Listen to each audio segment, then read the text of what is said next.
दोस्तों, मैं हूं आदिल खान आजाद। आधी रात हो गई है, 9 अप्रैल लग चुकी है और ईरान में सीज फायर को 24 घंटे भी नहीं गुजरे हैं, लेकिन हमले, धमकी, धोखेबाजी और दोबारा जंग शुरू होने की खबरें सामने आ चुकी हैं। ये तमाम खबरें मैं आपके सामने एक एक करके रखने जा रहा हूं, लिहाजा बने रहिए हमारे साथ। सीज फायर की पहली रात ही फिर से जंग शुरू होने के आसार नजर आ रहे हैं। ईरान के इस्फहान और केरमान शहर में एयर डिफेंस सिस्टम एक्टिव हो गए हैं। ये अभी 11 बजे के बाद जस्ट ब्रेक हुई 8 अप्रैल को खबर। इस्फहान में जोरदार धमाकों की आवाजें सुनी गई हैं। एयर डिफेंस सिस्टम एक्टिव हैं। इधर इस्राएली प्राइम मिनिस्टर ने साफ कह दिया है कि ईरान के साथ सीज फायर में हिजबुल्लाह शामिल नहीं है और वो उस पर हमले जारी रखेगा। लेकिन आपको पता है लेबनान में क्या हुआ है? लेबनान में इसराइल के ताज़ा हमले में अब तक 254 लोग शहीद हो चुके हैं। जब तक मैं ये खबर पढ़ रहा हूँ 1165 से ज़्यादा जख्मी हैं। कतर ने लेबनान में हुई इस बर्बरता की सख्त मजम्मत की है। इंटरनेशनल कानूनों की खुली खिलाफ वर्जी बताया है इसे। उधर ईरान अब लेबनान में हुए कत्लेआम का इंतकाम लेने का पूरा प्लान बना रहा है, लेकिन इस्फहान में पहले ही धमाके हो गए। किसने किए? दोस्तों, मेरा मानना है कि नेतन्याहू एक हारा हुआ जुआरी है और लेबनान उसकी आखिरी बाजी है। वो अपनी सियासत बचाने के लिए बेगुनाहों का खून बहा रहा है। हिजबुल्लाह से उसकी लड़ाई, लेकिन आम लोग भी मारे जा रहे हैं। लेकिन उसे अंदाज़ा नहीं है कि ईरान का पलटवार उसे पूरी तरह से ख़त्म कर देगा। उल्टी गिनती शुरू हो चुकी है। एक और बड़ी और हाहाकारी अपडेट सुन लीजिए। फिर ट्रंप के धोखे वाली बात का भी जिक्र करेंगे। एक बड़ा धोखा दिया गया है। इस्राएली प्राइम मिनिस्टर बेंजामिन नेतन्याहू ने अमेरिका और ईरान के बीच सीज फायर के ऐलान के बाद फिर से जहर उगला है। उसने एक वीडियो बयान में कहा है कि इसराइल के पास अभी और भी कई मकसद, कई गोल्स बाकी हैं जिन्हें पूरा करना ज़रूरी है और इसके लिए हम जंग कभी भी दोबारा ईरान के खिलाफ शुरू कर सकते हैं। 8 अप्रैल की रात उसने धमकी दी नेतन्याहू ने कि वो इन मकसदों को या तो समझौते के ज़रिए हासिल करेगा या फिर दोबारा जंग शुरू करके हासिल करेगा। समझ रहे हैं? नेतन्याहू ने साफ साफ लफ्ज़ों में कहा है कि उसकी फ़ौज किसी भी वक्त ईरान के साथ जंग के मैदान में लौटने के लिए तैयार है और हमारी उंगलियां ट्रिगर पर हैं। दोस्तों, इस बयान में साफ साफ दिख रहा है कि नेतन्याहू अमन के मूड में बिल्कुल नहीं है और किसी भी बहाने से दोबारा कत्लेआम शुरू कर सकता है। मेरा मानना है कि नेतन्याहू का ये रवैया सिर्फ अपनी साख बचाने की एक कोशिश है, वरना ज़मीनी हकीकत में वो चारों तरफ से घिर चुका है। अब देखना यह है कि ट्रंप की डील के बीच नेतन्याहू की ये गीदड़ भभकी क्या रंग लाती है। गजा में भी हमले हुए हैं।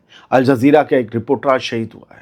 गजा में हमले हुए हैं। लेबनान में तो 200 से ज़्यादा लोग शहीद करती है। इतना बड़ा हमला किया और ईरान में धमाके हुए।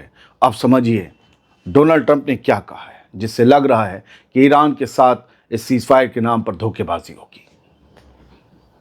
सीज फायर के पहले ही दिन धोखेबाजी और धमकी का दौर फिर शुरू हो गया है और अमेरिका के सदर डोनाल्ड ट्रंप ने फिर तेवर दिखाने शुरू कर दिए हैं।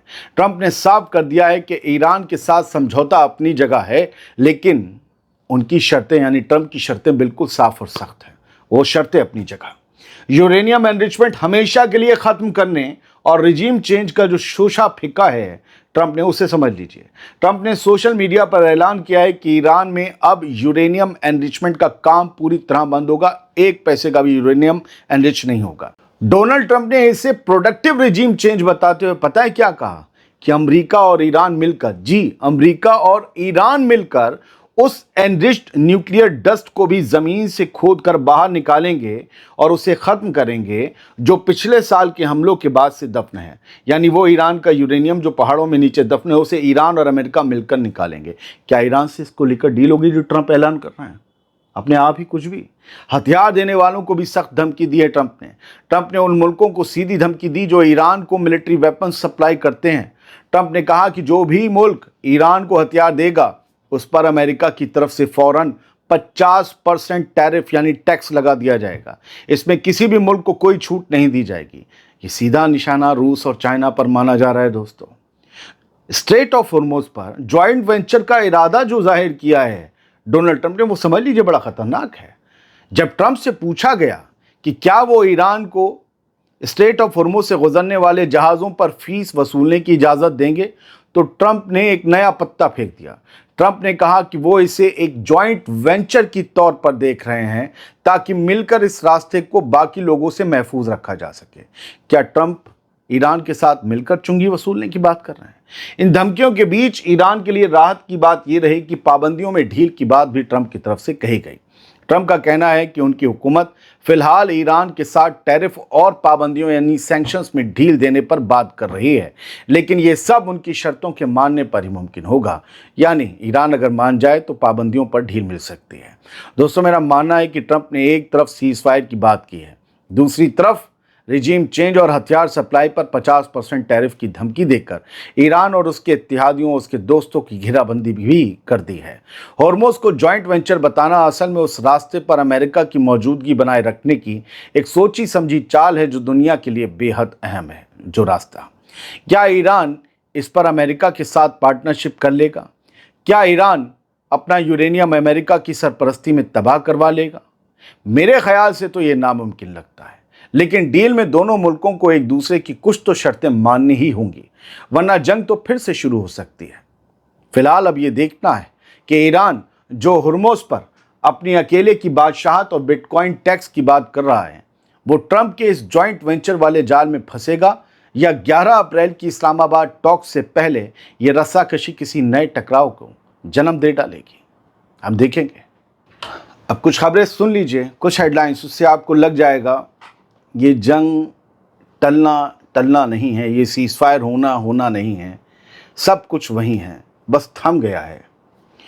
इसराइल सार मिनिस्टर गिदियॉन सार जो है इसराइल का फॉरेन मिनिस्टर, उसने कहा है, बल्कि उसे शक है कि ईरान के साथ सीज फायर टिक पाएगा। उसने कहा कि बहुत मुश्किल है कि सीज फायर टिका रहे, नथिंग इज ओवर येट, और अभी कुछ ख़त्म नहीं हुआ है, अभी जंग ख़त्म नहीं हुई है। ये इशारा किस बात का है? असल में ना ईरान झुकेगा, ना अमेरिका पीछे हटेगा उस शर्तों पर। हाँ, एक और खबर आई, वो मैं आपको तफसील से दूंगा। कैरोलिन लेविट, वाइट हाउस की स्पोक्सपर्सन, डोनाल्ड ट्रंप की हुकूमत की स्पोक्सपर्सन, एक प्रेस ब्रीफिंग में पता है उन्होंने क्या कहा कि ईरान ने जो प्रपोजल पब्लिश किया है मीडिया में, ईरान की तरफ से जो प्रपोजल आया है या उनके फॉरेन मिनिस्टर ने जो कहा है, वो दरअसल वो प्रपोजल है ही नहीं जिस पे अमेरिका ने ईरान के साथ अग्रीमेंट किया है। यानी ईरान जो शर्तें रख रहा है, अमेरिका का कहना है ये शर्तें हमारे सामने आई नहीं बातचीत के दौरान, ये तो बदल दी इन्होंने। पहले ही मट्ठा पड़ गया है, पहले ही रात या पहले ही दिन मसला सीज फायर का खराब हो गया है। अमेरिकन कह दिए वो बातें नहीं हैं जिन पर डील तय हुई है ना, ये तो मान ही नहीं सकते। अभी उसकी ब्रीफिंग आनी बाकी, मैं कैरोलिन को सुन रहा था। खैर, IRGC ने, ईरान की जो एक पैरेलल मिलिट्री है, उसने ये सीधी वार्निंग दी है कि हम इसराइल पर हमला करेंगे, भयंकर हमला करेंगे, अगर उसने लेबनान पर हिजबुल्लाह के अड्डों पर एयर स्ट्राइक्स जारी रखी तो। बहुत बड़े हमले हुए, हमने पिछले वीडियो में आपको दिखाया। IRGC warns it will deliver a response, हम जवाब देंगे अगर इसराइल ने लेबनान पर हमले जारी रखे। क्या इस खबर को और पढ़ने की ज़रूरत है जो समझ नहीं आ रही? पूरी खबर यहीं से समझ में आ रही है कि सारे लोग अब भी सीज फायर के बाद एक जंग के मुहाने पर हैं, कोई किसी से कमज़ोर दिखना नहीं चाहता। अब JD वैंस, अमेरिका का नायब सदर, वाइस प्रेसिडेंट, क्या कह रहा है कि ईरान के साथ सीज फायर फ्रेजाइल है, नाजुक है। ठीक है, ये नाजुक जो है, अगर अमेरिका का वाइस प्रेसिडेंट कह रहा है, इट मीन्स फिर ये सीज फायर हुआ किस सिचुएशन में है? आपने कर कैसे लिया? मार लगी थी क्या अरब ममालिक में अड्डों पर? ये फ्रेजाइल सीज फायर क्या होता है? Impatient to make progress. Trump impatient हैं, मतलब इसमें तरक्की, प्रोग्रेस का मतलब ये है कि सीज फायर में जो हमारे मौक़िफ़ हैं या जंग में जो हमारे मौक़िफ़ थे, उन्हें अपने मकसदों को हासिल करने के लिए या ईरान के सामने अपनी शर्तें रखने के और मनवाने के लिए ट्रंप इम्पेशेंट हैं, अधीर हैं। ये JD वैंस का कहना है। तो ये सारी चीज़ें ये बता रही हैं अभी मामला ठीक बिल्कुल नहीं है, कभी भी कुछ भी हो सकता है। नेतन्याहू ने कहा है कि फिंगर्स ऑन द ट्रिगर। हमने आपको बताया कि घोड़े पर उंगलियां हैं हमारी और कभी भी ये जंग हम शुरू कर सकते हैं। अमेरिका का सीज फायर नेतन्याहू कितनी देर मानेगा पता नहीं, लेबनान के साथ तो उसने माना ही नहीं। यानी अमेरिका भी कह रहा है, एक तरीके से ओट ले रहा है इसराइल की कि लेबनान के बारे में ईरान ने जो कहा कि लेबनान भी इस सीज़ फायर में शामिल है, लग रहा है कि अमेरिका वही कहना चाह रहा है कि नहीं, ये वो प्रपोजल नहीं है। नहीं कहा मुंह से कि लेबनान शामिल नहीं है, कहा वो प्रपोजल नहीं है। यानी लेबनान पर हुए आज सबसे वहशियाना हमले को अमेरिका एक तरीके से जस्टिफाई कर रहा है। मजम्मत तो दूर की बात, वो करेगा नहीं इसराइल की। इसराइल एक ऐसा वाहिद मुल्क है जिसने मॉडर्न दौर में एक एक दिन में सैकड़ों लोग मार दिए। ऐसा भेड़िया, ऐसा पागल, ऐसा सनकी, ऐसा हैवान उसकी हुकूमत नेतन्याहू की। मैं ऐसे लफ्ज़ों को इस्तेमाल नहीं करता, लेकिन मैं इंसानी जिस्मों को, जानों को देख रहा हूँ। 250 लोग, 250 से ज़्यादा लोग, और जब तक आप तक ये खबर पहुँचे फिगर चेंज हो सकती है। हो सकता है मैं थोड़ी देर में आपके साथ लाइव जुड़ूँ। पिछला लाइव आपने देख ही लिया होगा।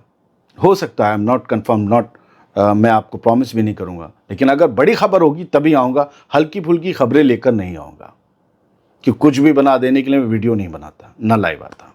बहुत बहुत शुक्रिया। सलामत रहिए, खुश रहिए, बेदार रहिए।